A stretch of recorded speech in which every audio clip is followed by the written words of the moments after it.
Jadi buat teman-teman, simak ya video kita. Assalamualaikum warahmatullahi wabarakatuh.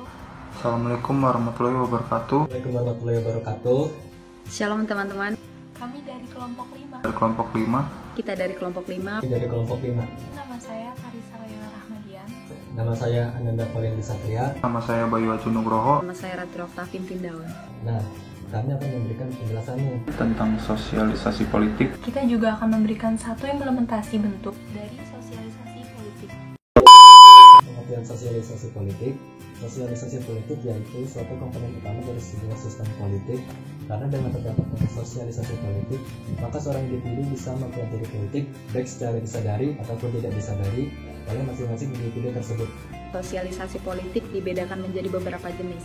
Antara lainnya yang pertama adalah pendidikan politik, yang merupakan suatu proses dialogis yang mempunyai tujuan agar seluruh anggota masyarakatnya dapat mengetahui dan mempelajari apa itu nilai, norma, dan juga simbol politik negaranya. Hal ini dapat dilakukan dengan mengikuti aktivitas kursus seperti pelatihan kepemimpinan, diskusi, dan juga keikutsertaan di dalam pertemuan formal maupun non-formal. Di mana saja sih sarana yang bisa kita dapatkan untuk melakukan kegiatan sosialisasi politik? Sosialisasi politik dapat dilakukan di lingkungan sekolah, keluarga, tempat kerja, kelompok pergaulan, bahkan bisa juga dilakukan di media massa loh. Dan kita juga dapat melakukannya dengan kontak langsung politik. Fungsi sosialisasi politik ada 3. Yang pertama, membentuk dan mentransmisikan kebudayaan politik suatu bangsa. Yang kedua, memelihara kebudayaan politik suatu bangsa. Dan yang ketiga itu ada mengubah kebudayaan politik suatu bangsa. Kali ini, implementasi yang dapat kita berikan itu adalah dalam kegiatan pemilihan umum. Kali ini, yang berperan langsung dalam kegiatan pemilihan umum itu adalah kaum milenial.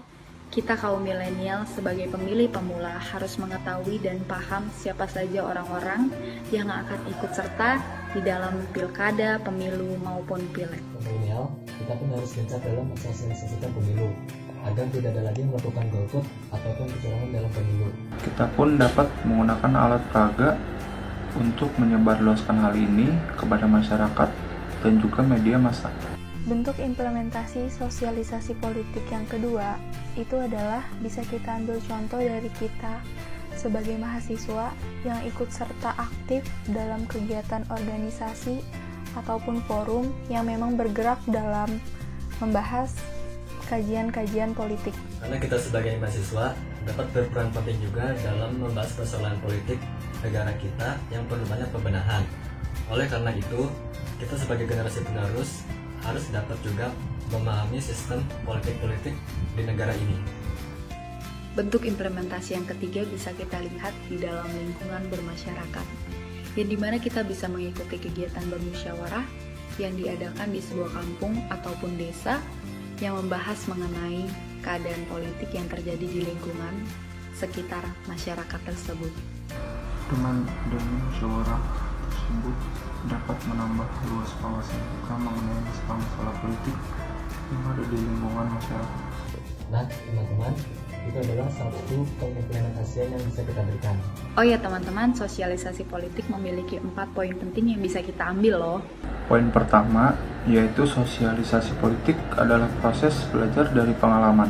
Kedua, sosialisasi politik adalah prakondisi untuk kegiatan sosial politik. Ketiga, sosialisasi politik berlangsung tidak hanya di usia dini dan remaja, namun terus berlanjut sepanjang kehidupan. Poin yang keempat, sosialisasi politik memberikan hasil belajar dalam bentuk informasi, pengetahuan, sikap, dan nilai-nilai yang tidak hanya berhubungan dengan individu maupun kelompok. Oke guys. Oke guys. Jadi itu adalah informasi yang bisa kita berikan kepada teman semua. Jadi itu adalah informasi yang bisa kita berikan kepada kalian semua Mengenai sosialisasi politik. Terima kasih telah menonton sampai selesai. Semoga bermanfaat ya untuk semua. Kiranya dapat bermanfaat bagi kita semua. Semoga video ini bermanfaat ya untuk kalian semua. Terima kasih. Dah.